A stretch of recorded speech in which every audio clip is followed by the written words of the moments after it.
اعوذ باللہ من الشیطان الرجیم بسم اللہ الرحمن الرحیم والصلاة والسلام علی سید الانبیاء والمرسلین وخاتم النبیین وشافع المذنبین ابی القاسم محمد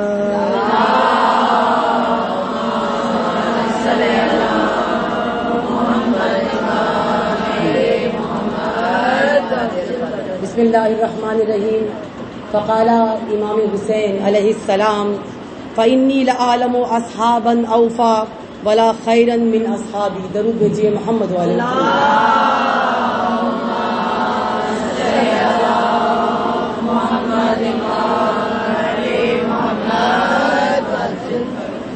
سلسلہ مجالس جاری ہے اور اس عشرے کی آج تیسری مجلس ہے اور ہمارا جو عنوان ہے وہ آپ سب کے سامنے جو 3 دن سے تسلسل سے بیان ہو رہا ہے امام حسین کے کلام کے سائے میں آپ کے سامنے بیان کیا جا رہا ہے اصحاب امام حسین کی ولایت پذیری.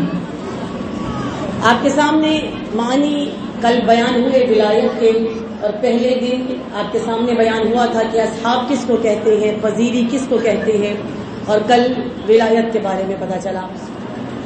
یہ موضوع ولایت جو کہ پہلے دن سے میں کہہ رہی ہوں کہ انتہائی اہم ہے کیونکہ ہم اس کو سمجھے نہیں ہیں. کوئی بھی مسلک ہو یا اہل تشیع میں جتنے مسلک ہیں، کیونکہ اہل تشیع کے بھی کئی مسلک بن چکے ہیں، جیسے امام کا فرمان تھا، اکثر روایتوں میں شاید آپ نے بھی پڑھا ہو کہ تقریباً 11 شیعوں میں سے ہی تقریباً 11 کے قریب الگ الگ مسالک بن جائیں گے. تو اگر آپ سب ایک دوسرے پر وہ انگلی اٹھا کر اور ایک دوسرے کو بھی وہی سب کچھ کہیں تو تب بھی یہی کہا جائے گا کہ ان تمام لوگوں میں سے کوئی بھی غدیر کو، ولایت کو نہیں سمجھا.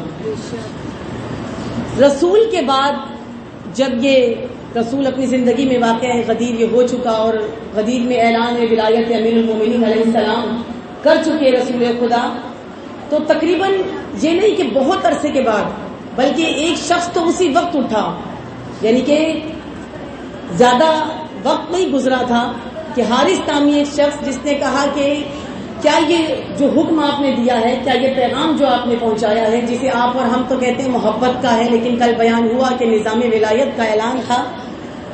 تو جب یہ رسول سے کہا کہ آپ نے جو یہ اعلان کیا ہے یہ اپنی جانب سے کیا ہے یا خدا نے آپ سے کرایا ہے، یعنی حکم خدا ہے یا آپ کی اپنی جانب سے ہے، یعنی تب بھی آپ اس کا کانفیڈنس دیکھیں کہ وہ زبان جس کے بارے میں خدا کہہ چکا ہے کہ وحی کے علاوہ کلام ہی نہیں کرتی وہ زبان، اس زبان نے جو غدیر کا پیغام پہنچایا اور پہلے کہا کہ مجھے حکم خدا ہوا ہے. اگر آپ خطبہ غدیر پڑھیں تو رسول نے بیان کیا ہے اس میں کہ مجھے 3 مرتبہ جبرائیل امی میرے پاس آئے ہیں اور تینوں مرتبہ میں نے جبرائیل امی کو واپس پلٹایا ہے کہ ابھی وقت نہیں ہے. اور پھر میدان غدیر میں سختی سے اعلان ہوا کہ اے رسول اگر آج تم نے نہ پہنچایا. جب اعلان سختی سے ہوا اس کے بعد رسول خدا نے غدیر میں روک کر وہ اعلان کیا، لیکن وہ شخص سوال کر رہا ہے کہ کیا آپ کی اپنی جانب سے ہے یا یہ اعلان آپ رسول اللہ کی طرف سے، یعنی اللہ کے رسول بن کر اللہ کی جانب سے یہ اعلان کر رہے ہیں، اس کا یہ عالم ہے. تو یہ تو وہ چند وقت کی بات ہے کہ جب وہ یہ کہہ رہا ہے، تو سوچئے کہ 2 ماہ 10 دن کے بعد کیا عالم ہوگا رسول کی دنیا سے چلے جانے کے بعد. اور جناب سیدہ جب گئی ہیں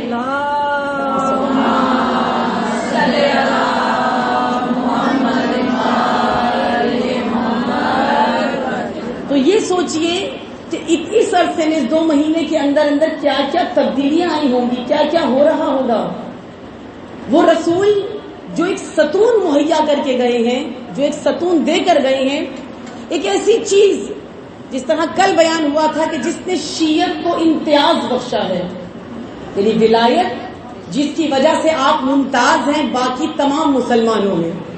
آپ کو یہ شرف حاصل ہے کہ آپ ولایت علی ابن ابی امیر المومنین سے، علی ابن ابی طالب سے آپ متمسک ہیں، آپ جڑے ہوئے ہیں.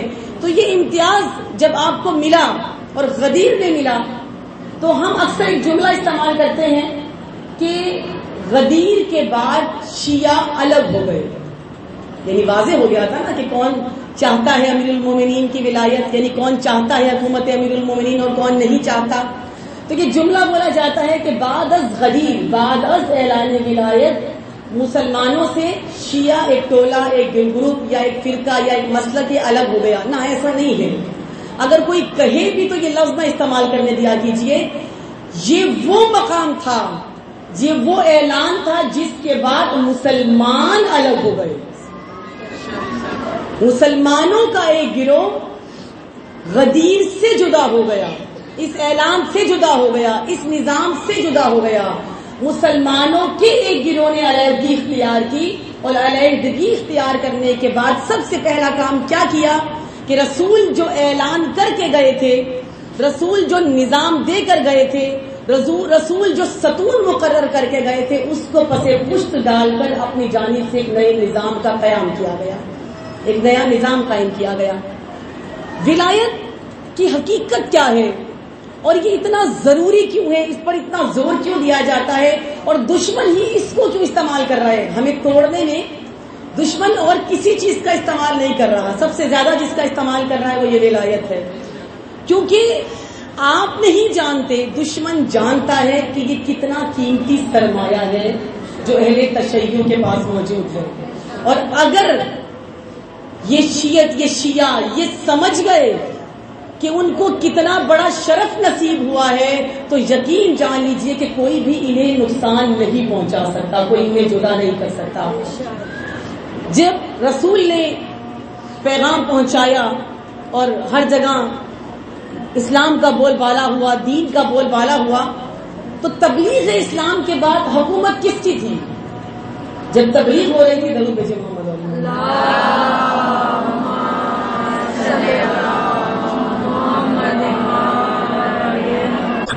درود بھیجے محمد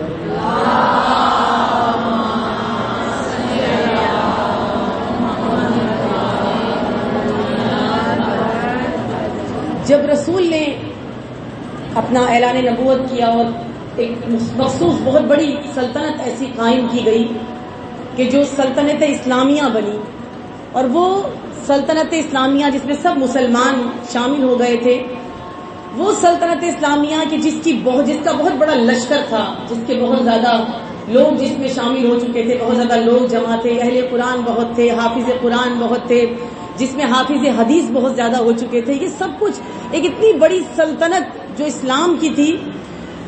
کیا آپ سوچ سکتے ہیں کہ اس اتنی بڑی سلطنت کا حاکم کون تھا؟ اتنی بڑی سلطنت اسلام ہے، اس کا حاکم بھی تو کوئی ہوگا نا. اس کا کوئی حاکم تھا، اور اس حاکم کا نام کیا تھا؟ حضرت محمد مصطفیٰ صلی اللہ علیہ وسلم.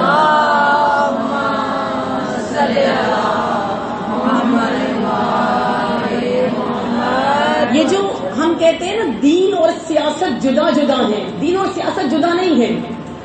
اگر دین کو دیکھا جائے تو دین نے ہر نظام دیا ہے. دین میں ہاں جو اب شامل ہو گیا ہے یہ امیر شام کی سیاست ہے، جو اس وقت جس دور میں آپ زندگی گزار رہے ہیں، جو جمہوریت آپ کو ملی ہے، یہ نظام، یہ تمام نظام جس میں آپ زندگی گزار رہے ہیں، یہ امیر شام کی سیاست ہے، جو ایک دوسرے کو گرا بھی رہے ہیں، ایک دوسرے کو قتل بھی کر رہے ہیں، ایک دوسرے کو گرفتار بھی کر رہے ہیں، پھر یہی کل کو ایک دوسرے کا ساتھ بھی دے رہے ہوتے ہیں، پھر یہی ایک دوسرے کی پارلیمنٹ میں بیٹھے بھی ہوتے ہیں. یہی جو آج ایک کے مخالف ہے کل یہی اس کا ساتھ دے رہا ہوتا ہے. جس کی حکومت ہوتی ہے یہ کل کا مخالف اگلے دن اسی کے ساتھ ہوتا ہے. یہ امیر شام کی حکومت ہے، یہ اس کی سیاست ہے جو پڑھائی بھی جاتی ہے. لیکن دین اور سیاست جدا جدا نہیں ہے.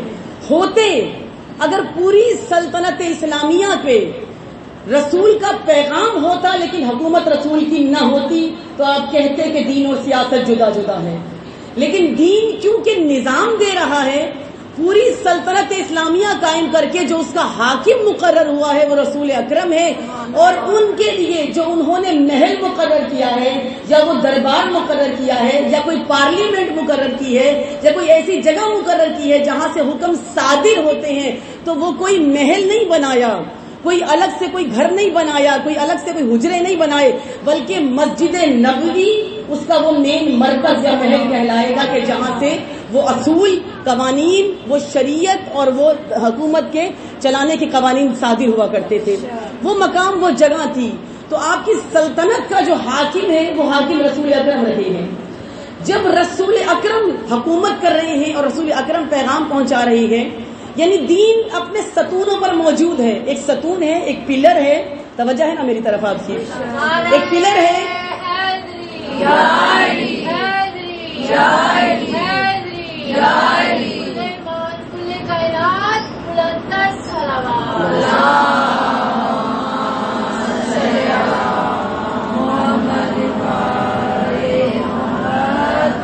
انتہائی حساس موضوع ہے، اس لیے اس پر طاقت بھی زیادہ لگتی ہے اور سمجھانا بھی زیادہ پڑتا ہے. جب کوئی بلڈنگ بنتی ہے، جب کوئی عمارت تعمیر کی جاتی ہے تو عمارت کی چھت سے پہلے اس کی 4 دیواری ضرور ہوتی ہے. اور اگر بڑی چھت ہو، وسیع چھت ہو تو اس میں ستون ضرور بنائے جاتے ہیں. اور کم از کم اگر 4 دیواری نہ بھی ہو، آپ نے بڑی بڑی اونچی اونچی بلڈنگز دیکھی ہوگی جن کے نیچے پارکنگ ہوتی ہے، اس پارکنگ میں عموماً 4 دیواری کم اور ستون آپ کو زیادہ دکھائی دیں گے. یعنی بڑی بڑی بہت وزنی بلڈنگز کو ستون اٹھائے ہوئے ہوتے ہیں جو کنکریٹ سے بھرے ہوئے ہوتے ہیں، جس میں لوہا بے شمار ہوتا ہے. یہ سب کچھ اس ستونوں نے اٹھایا ہوا ہوتا ہے اپنے دوش پر. اگر آپ نے بلڈنگ گرانی ہے تو آپ کو پہلی منزل گرانے کی ضرورت نہیں ہے، آپ ستون گرا دیں وہ عمارت گر جائے گی. رسول اتنی بڑی سلطنت اسلامیہ کے ستون تھے. اب جو ستون ہے وہ جانتا ہے کہ اگر میں اس دنیا سے چلا گیا تو یہ کفار، یہ منافقین، یہ مشرکین بہت اچھی طرح جانتے ہیں، کیونکہ بہت بڑی تعداد جو منافقین کی وہ مسلمانوں میں شامل ہو چکی تھی. اب رسول جانتے ہیں کہ اتنی بڑی تعداد ہمارے اندر ان کی بھی ہے جو انقلاب اکبر کریں گے.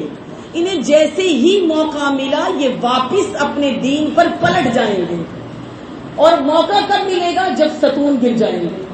اور ستون کب گریں گے؟ جب رسول دنیا سے چلے جائیں گے. اور جب رسول اپنے آخری حج کو ادا کر رہے ہیں تو اس سے پہلے بتا رہے ہیں کہ یہ میرا حج آخری بھی ہے، اس کے بعد میں باقی نہیں رہوں گا، اس کے بعد میں دنیا سے چلا جاؤں گا، میں بہت جلد تمہارے درمیان سے چلا جاؤں گا. اور پھر قرآن کی آیتیں پڑھ پڑھ کے کہ رسول بھی رسول کو بھی موت ہے، رسول بھی اس دنیا سے چلے جائیں گے، رسول بھی انتقال کر جائیں گے. بار بار یعنی رسول بار بار بتا بھی رہے ہیں کہ میں نہیں رہوں گا. اب جن کو یہ تسلی ہے کہ رسول نہیں رہیں گے، وہ ان کو اطمینان ہے کہ جیسے ہی جائیں گے ستون گر جائیں گے اور ہم پھر دوبارہ اس دین پر قابض ہو جائیں گے اور اپنی مرضی کا دین اور اپنی مرضی کی حکومت چلائیں گے. رسول نے کیا کیا؟ خدا جانتا ہے کہ اگلی حکمت کیا ہے، خدا جانتا ہے کہ دشمن کیا سوچے ہوئے ہے، خدا جانتا ہے کہ دشمن کی کیا سازش ہے. یہاں پروردگار عالم نے رسول خدا سے اعلان کرایا کہ یہ چھت جو اس دین کی، جو اس قرآن کی، جو اس شریعت کی چھت، اس اسلام کی چھت جو میں نے 1,24,000 انبیاء سے قائم کی ہے، یہ ایک بلند ترین عمارت جس کے 1,24,000 جس کے ہر خانہ جو ہے وہ الگ الگ ہے، یعنی 1,24,000 جس کے مالے ہیں. یہ اتنی بلند عمارت ہے اور اپنے کمال تک پہنچنا چاہتی ہے. سب انبیاء نے اپنے اپنے دور میں آ کر، اپنے اپنے ادوار میں آ کے تبلیغ کر لی ہے. سب انبیاء اپنا اپنا کام کر چکے ہیں. اے رسول خاتم، تم نے بھی اپنا کام کیا ہے، لیکن وہ 1,24,000 انبیاء تم سمیت ان کی جتنی محنتیں ہیں، ان کی جتنی مشقتیں ہیں، یہ سب بیکار ہو جائیں گی اگر رسول خاتم بھی ستون بنائے بغیر دنیا سے چلے گئے. اب بعد از رسول کوئی ستون چاہیے تو رسول نے کیا کیا؟ حکم خدا سے میدان غدیر میں محبت کا اعلان نہیں کیا. آیا مودت الگ آ چکی ہے، بار بار کہہ چکے ہیں کہ علی سے محبت کرو، میرے اہل بیت سے محبت کرو، میں تم سے کچھ نہیں چاہتا، فقط اس کے کہ میری آل سے محبت کرو، میرے اہل بیت. یہ تو کئی مرتبہ کا، لیکن یہاں محبت کی بات کی ہی نہیں. کل اگر واضح ہو گیا ہو ولایت کا معنی آپ کے سامنے، یہاں رسول نے کیا کیا؟ اگر آیت کو سمجھیں، آپ عموماً فضائل میں سنتے ہیں، غدیر فضائل میں سنی ہے، تھوڑی سی غدیر کی گہرائی میں جائیے. پروردگار عالم کہہ رہا ہے اے رسول پہنچا دو. اگر تم نے یہ پیغام نہ پہنچایا تو گویا تم نے نبوت کا کوئی کام ہی نہیں کیا. اس کا مطلب یہ نہیں ہے کہ اللہ دھمکی دے رہا ہے رسول کو، یا رسول پہنچانا نہیں چاہتے تھے، اللہ نے کہا دیکھ لو اگر نہ پہنچایا تو 23 سال کی محنت خراب کر دوں گا. یہ نہیں ہے، خدا دھمکی نہیں دے رہا ہے. معنی کیا ہے اس آیت کا؟ کہ اگر تم نے یہ نہ پہنچایا تو گویا تم نے نبوت کا کوئی کام نہیں کیا. اس لیے کہا کہ اگر آج یہ دین اپنے ستون پر استوار نہ ہوا، یہ دین کی عمارت، یہ دین کی چھت اپنے ستون پر قائم نہ ہوئی، تو اے رسول جو کچھ 23 سال میں پہنچایا ہے اس کا حاصل کچھ نہیں ہوگا.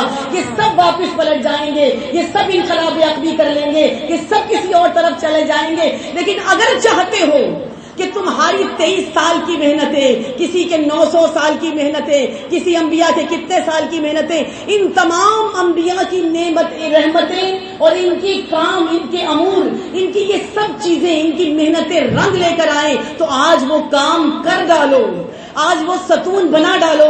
آج ان لوگوں کو بتا دو کہ یہ عمارت دین میں نے خالی نہیں چھوڑی ہے، بلکہ اس عمارت میں میں نے ستون کھڑا ہے. جو ستون کھڑا کیا ہے اس کے مرکز کا نام علی ابن ابی طالب ہے، اور جو باقی 12 ستون اس میں کھڑے ہوں گے اور اس عمارت کو قائم رکھیں گے اور قیامت تک آباد رکھیں گے، اس آخری ستون کا نام مہدی رکھا جائے گا.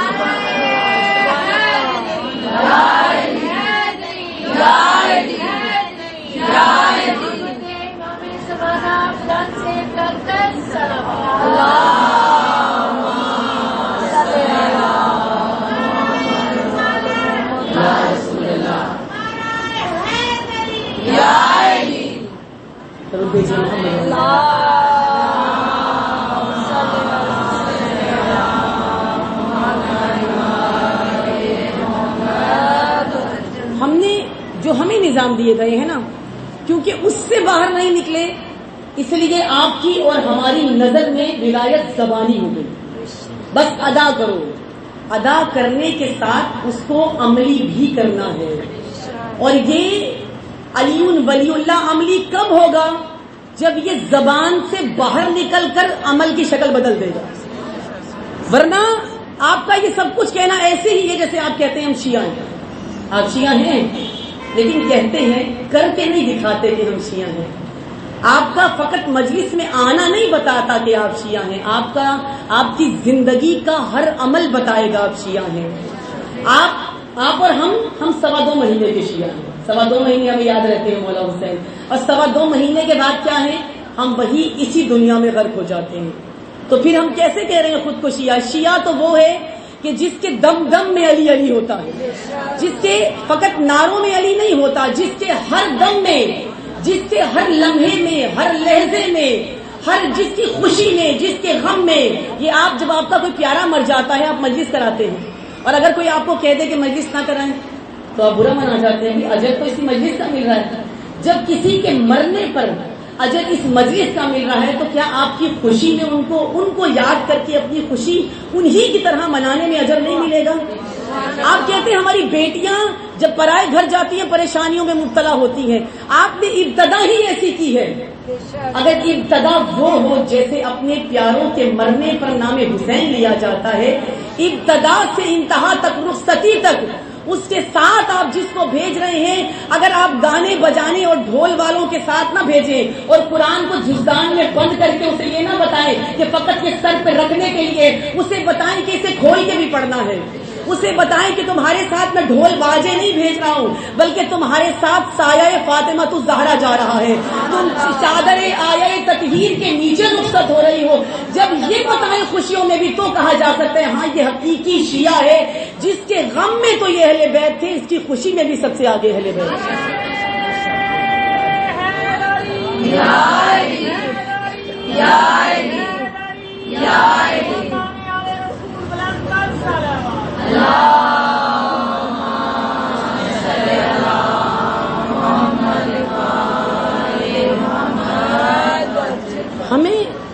ہم جو اپنے آپ کو شیعہ کہہ رہے ہیں، ہمیں جو نظام دیے گئے ہیں، یہ جمہوریت، یہ ڈکٹیٹرشپ اور یہ کمیونزم کہتے ہیں، شاید یہ 3 نظام کی ہمیں بہت زیادہ، ہم اس میں غرق ہو چکے ہیں. اور ہمارے ذہن میں ہے کہ یہی نظام ہے، یعنی حکومت کسی کی بھی ہو ولی علی ہے. یہی ہے نا ہمارے ذہنوں میں. حاکم کوئی بھی ہو علی ولی اللہ، مولا علی ولی ہے. حاکم کوئی بھی ہو حسین ہمارے ولی ہے. حاکم کوئی بھی ہو، یہ کیسے ولی، یہ کیسی ولایت ہے؟ یہ کہ کیوں؟ ایسا کیوں ہے؟ کیوں ہم ووٹ، یہی شیعہ طبقہ جب الیکشن ہوں گے تو آپ سب ووٹ دینے نکلیں گے، اور یقیناً آپ سب عمران خان کے ساتھ ہوں گے، تو آپ سب عمران خان کو ووٹ دینے گئے ہوں گے، آپ سب سے بڑے اس کے حامی ہوں گے. پھر زبان سے علی ولی اللہ، آپ کی حرکت بتا رہی ہے آپ حاکم کسی اور کو چنتے ہیں، نظام میں کسی اور کے رہتے ہیں، راضی کسی اور سے ہوتے ہیں، اور ولایت کے گن کسی اور کے گاتے ہیں. یہ اس کو کیا کہتے ہیں؟ اسلام میں اس کا کیا نام ہے؟ اسلام میں اس کو منافقت کہتے ہیں. سایہ کسی اور کا ہے، نام کسی اور کا ہے. یعنی کلمہ تو رسول کا پڑھ دیا، وہ بڑی تعداد جو تھی نا غدیر میں، کلمہ تو رسول کا پڑھا ہوا تھا، لیکن رسول نے کیوں کہا کہ مجھے خوف ہے؟ اور قرآن کہہ رہے رسول ڈرنا نہیں ہے، اے رسول تم نے ان سے پریشان نہیں ہونا، گھبرانا نہیں ہے، ہم تمہارے ساتھ ہیں. خدا کا ساتھ کس؟ ان منافقین سے تو خوف ہے، اور ان سے زیادہ ان سے خوف ہے جو اپنے ہیں. اپنوں سے کیا خوف ہے؟ رسول کا خوف کیا تھا؟ وہی خوف جو رسول کا 2 ماہ 10 دن بعد واضح ہو گیا. خوف رسول جب سامنے آیا تو وہ کیا خوف تھا؟ خوف یہی تھا اگر یہ ولایت کو نہ سمجھے تو یہ کسی اور طرف چلے جائیں گے. اور وہی ہوا، نہ انہوں نے ولایت کو سمجھا اور کسی اور طرف چلے گئے. ہم نے بھی ولایت کو نہیں سمجھا، ہم نے دوسرا راستہ اختیار کیا. جمہوریت کیا ہے؟ یہ جو نظام جس میں آپ راضی ہیں اور خوش ہیں، یہ ہے کیا؟ اس میں کس کو گنا جاتا ہے؟ اس میں آپ کی اوقات کیا ہے؟ اس میں آپ کی حیثیت کیا ہے؟ اس میں آپ کا مقام کیا ہے؟ فرد اپنا دیکھے. آپ کو کاؤنٹ کیوں کیا جا رہا ہے؟ یہ مردم شماری ہو رہی ہے آپ کے بچوں کی، آپ سب کی.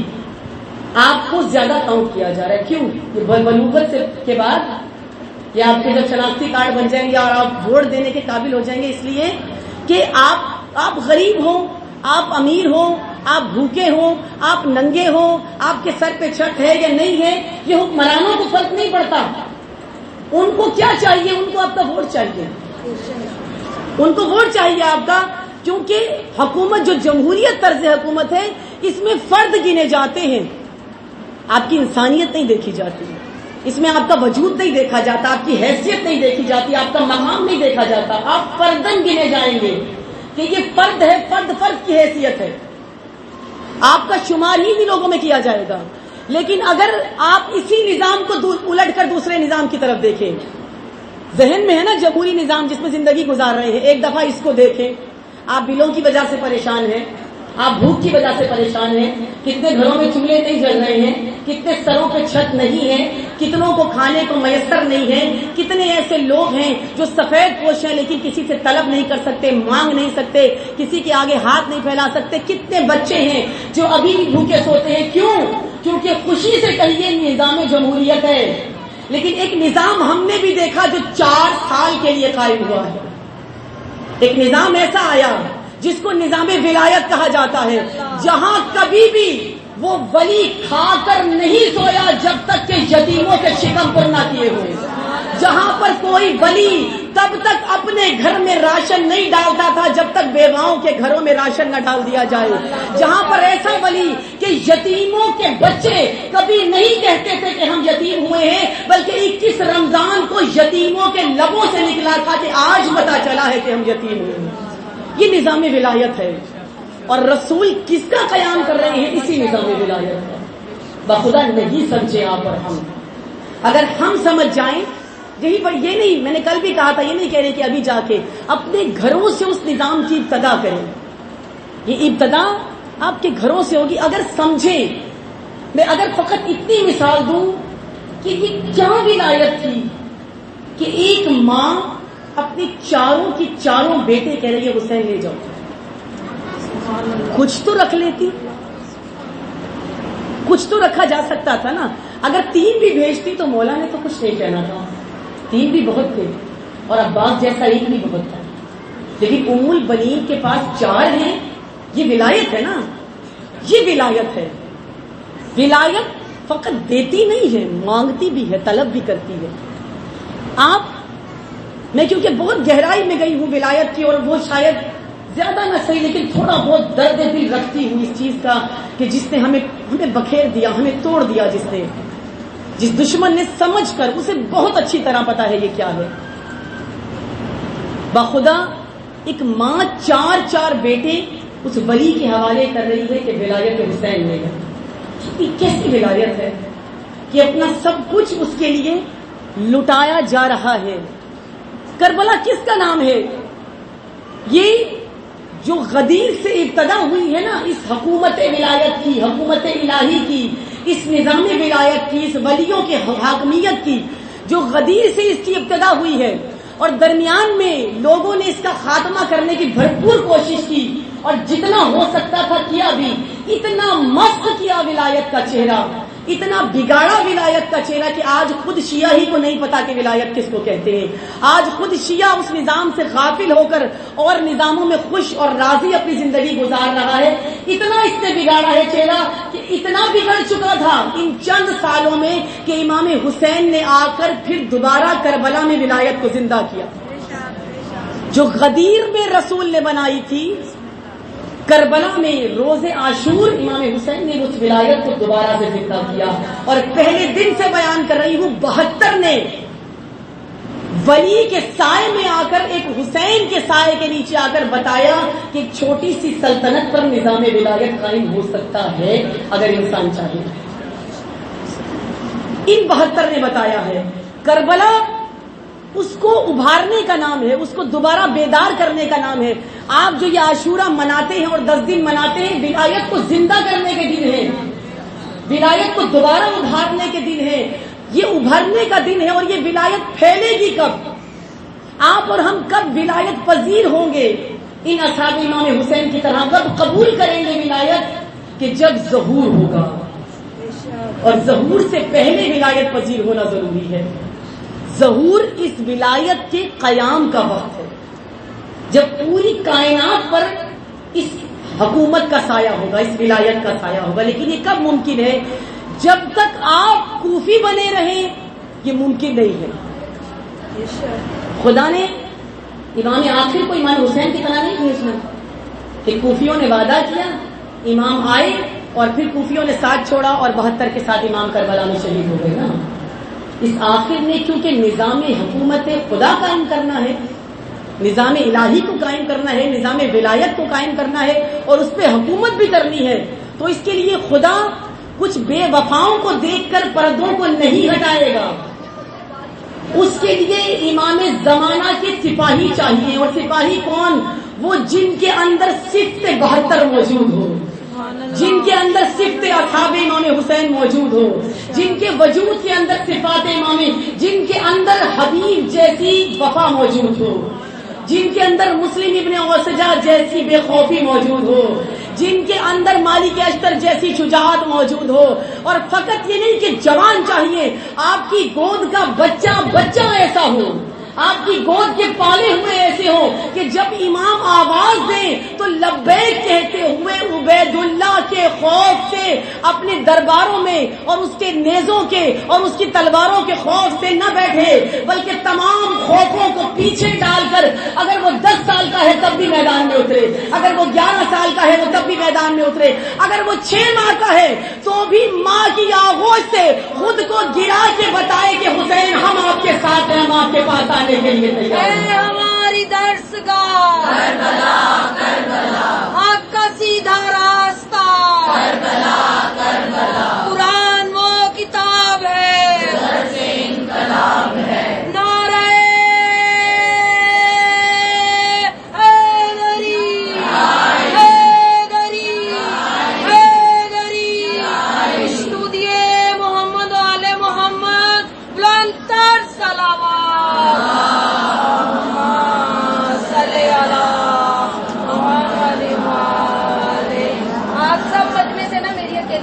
زیادہ ہے ماشاءاللہ. اتنا مجمع درود دیکھیں، ان کی فضیلت دیکھیں، ہم اسی طریقے سے درود پڑھا کریں. بارے دیگر بلندتر صلوات.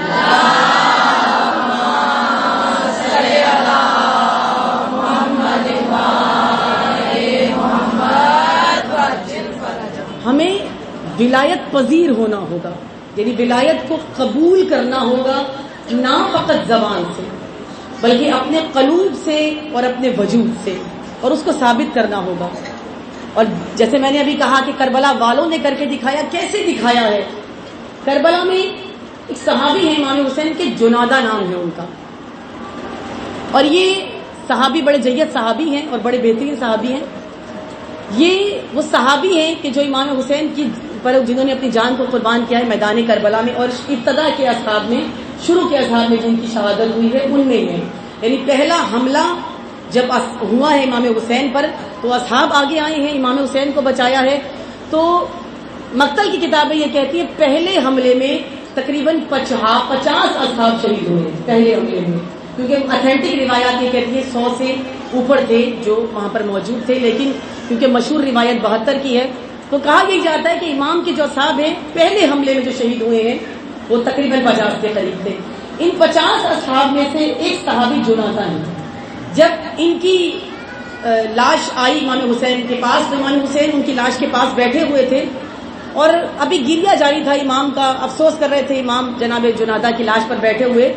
تو اتنے میں انہوں نے دیکھا, امام حسین نے دیکھا کہ سامنے سے 11 سال کا بچہ, ابھی بالغ نہیں ہوا, لڑکے 15 سال کی عمر میں بالغ ہوتے ہیں, 11 سال کا بچہ خیمے سے نکلا, اپنے قد سے بڑی تلوار جو حمائل کی ہوئی تھی اور امامہ پہنا ہوا تھا اور بڑے خوبصورت انداز سے, اور بغیر روئے, بغیر گریہ کیے, بغیر خوف کے, بغیر لرز کے, کوئی ڈر نہیں, کوئی خوف نہیں, وہ 11 سال کا بچہ خیمے سے باہر آیا اور خیمے سے باہر آ کر اس نے دائیں بائیں کہیں نہیں دیکھا, سیدھا وہ میدان میں گیا.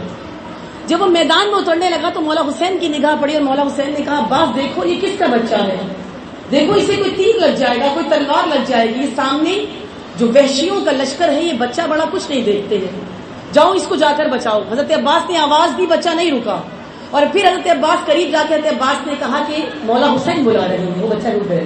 یہ ولایت ہے, یہ ولایت ہے. 11 سال کا بچہ ہے, بچہ رک گیا اور پلٹا, کہا کہ مولا آقا حسین, مولا حسین اپنی جانب بلا رہے ہیں. بچہ واپس پلٹا, مولا حسین کے پاس آیا اور مولا حسین کو سلام کیا. مولا حسین نے اس سے پوچھا کہ تم کس کے بچے ہو, تم کس کے بیٹے ہو, تمہارا باپ کون ہے, کس کے ساتھ آئے ہو.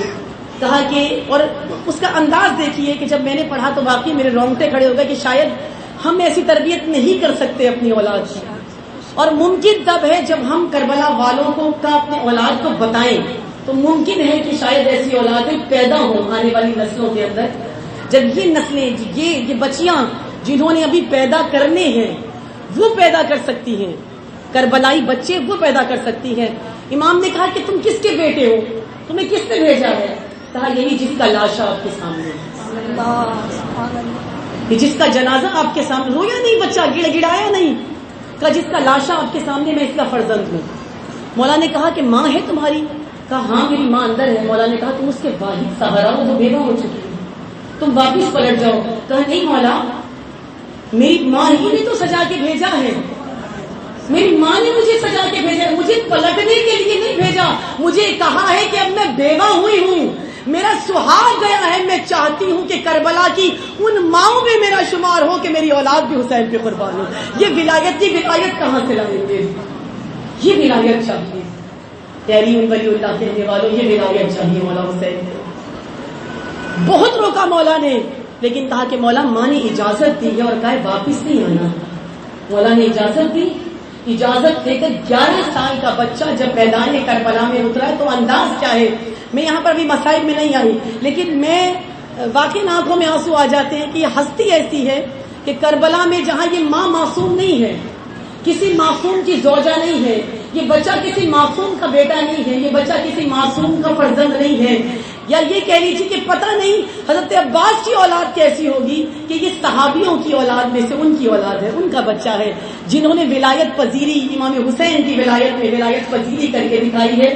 یہ بچہ جب میدان میں گیا, میں نے کل کہا تھا جو بھی اترا ہے کسی نے اپنے فضائل نہیں پڑھی, کسی نے اپنا تعارف نہیں کرایا. اب جب یہ بچہ میدان میں اترا تو اس نے کتنا خوبصورت تعارف کرایا ہے. کیا تعارف کرایا, یہ گیا میدان میں, 11 سال کا بچہ ہے, گھوڑے پر سوار ہونا اس کو نہیں آتا. مولا عباس نے گود میں سوار کر کے پھر اس کو گھوڑے پر بٹھایا ہے, میدان میں اترا ہے, نیام سے تلوار نکالی ہے, تلوار اپنے وزن سے زیادہ وزنی ہے, لیکن پھر بھی اس کو بلند کیا اور بلند کر کے دشمن کی صفوں میں دیکھا, اور صفوں میں دیکھ کر کیا کہا, امیری حسین و نعم الامیر, امیری حسین و نعم الامیر سرور و فواد و بشیر و نذیر. اب مطلب کیا ہے اس کا؟ کہا کہ میرا امیر حسین ابن علی ہے، میرا آقا حسین ابن علی ہے. اور آؤ ذرا دیکھو تو کتنا اچھا ہے میرا آقا، کتنا بہترین میرا آقا ہے. اگر نہیں معلوم تو میں بتاتا ہوں، وہ جو تمہارا رسول ہے نا بشیر و نذیر، اس بشیر و نذیر کی آنکھوں کی ٹھنڈک میرا آقا حسین ہے. اور میرا آقا حسین علی و فاطمہ کا بیٹا ہے. یہ تعارف ہے، کربلا کا تعارف ہے. میرا آقا حسین علی و فاطمہ کا بیٹا ہے. علی و فاطمہ ماں باپ ہیں میرے آقا حسین کے. اور ہاں تمہیں کیا پتا کہ علی و فاطمہ کون ہے؟ علی وہ ہے کہ جس جیسا بیٹا کبھی کسی ماں نے پیدا ہی نہیں کیا. کس کا تعارف؟ میدان کربلا میں اپنے آقا کا تعارف کر نہ بتایا میں کس کا بیٹا. یہ ولایت پذیری ہے جسے قبول کیا ہے.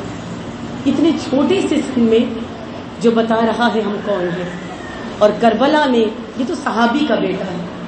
نہ جانے کتنے ایسے ملیں گے آپ کو جو بتا رہے ہیں کہ ہمارے لیے حسین سے بڑھ کر کچھ نہیں، ہمارے لیے اس دین سے بڑھ کے کچھ نہیں ہے.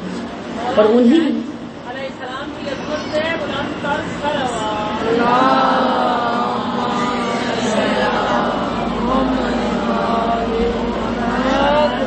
اور انہی ہستیوں میں وہ بچے جن کا آج کے دن تذکرہ کیا جاتا ہے وہ جناب مسلم کے فرزند ہے.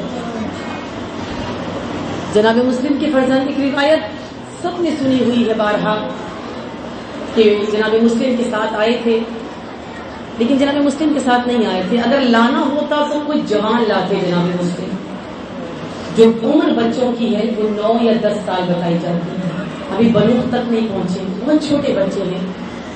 یہ وہ بچے ہیں جن کا تذکرہ کیا جاتا ہے جو میدان کربلا تک ماں کے ساتھ آئے ہیں. اور جب شام غریبہ آئی اور شام غریبہ میں خیموں کو لوٹا گیا، یہ خود بیویوں کا بیان ہے کہ شام غریبہ میں جب خیموں کو آگ لگا کر رداؤں کو لوٹا گیا ہے نا، تو خود بیوی فرماتی ہیں کہ کسی بھی لعین نے پیدل آ کر نہیں لوٹا، کسی بھی لعین نے ہاتھ سے نہیں لوٹا. جب یہ پورا لشکر آیا ہے، یہ گھوڑوں پر سوار ہو کر آئے، خیموں کو آگ لگائی اور گھوڑوں پر سوار ہی نیزے کی انین کے ساتھ سیدانیوں کی چادروں کو اتارتے تھے. یہ بیویوں کی چادروں کو انین کے ساتھ اتارتے تھے. تو ایسا خوف و ہراس تھا کہ کئی بچے اپنے خیموں سے باہر نکلے، جن میں جناب مسلم کے یہ 2 یتیم بھی تھے. جب یہ تمام بچے اہل بیت کے خیموں سے خوف سے باہر نکلے ہیں نا، اور نکل کے کوئی کربلا میں کہیں بکھر گیا، کوئی کہیں بکھر گیا، تو یہ بچے بھاگتے بھاگتے کسی ٹیلے کے پیچھے چھپ گئے. جب آگ تھم گئی، جب چادریں چھن گئی، جب شام غریبہ ہو چکی، جب سروں کو نیزے پر بلند کر دیا گیا، جب علی اصغر کو خاک کربلا سے نکال کر تن کو سر سے جدا کر دیا گیا، جب یہ تمام واقعہ ہو گیا اور مائیں اجڑی ہوئی مائیں بیٹھ گئی نا، اس وقت ماؤں کو خیال آیا کہ ہمارے وہ بچے کہ جن کے سر بلند نہیں ہوئے، کہیں نہ کہیں ہمارے وہ بچے بھی موجود ہوں گے. اور مائیں میدان کربلا میں بکھری ہوئی تسبیح کی طرح پھیل گئی. ہر ماں اپنے اپنے لال کو آواز دے رہی تھی. کوئی ماں کچلی ہوئی لاش اٹھا کے لاتی تھی، کوئی ماں جلا ہوا بچہ اٹھا کے لاتی تھی، کوئی وہ تھا کہ جس کا دامن جلا ہوا تھا، کوئی اپنے بابا کے لاشے پہ لپٹا ہوا تھا.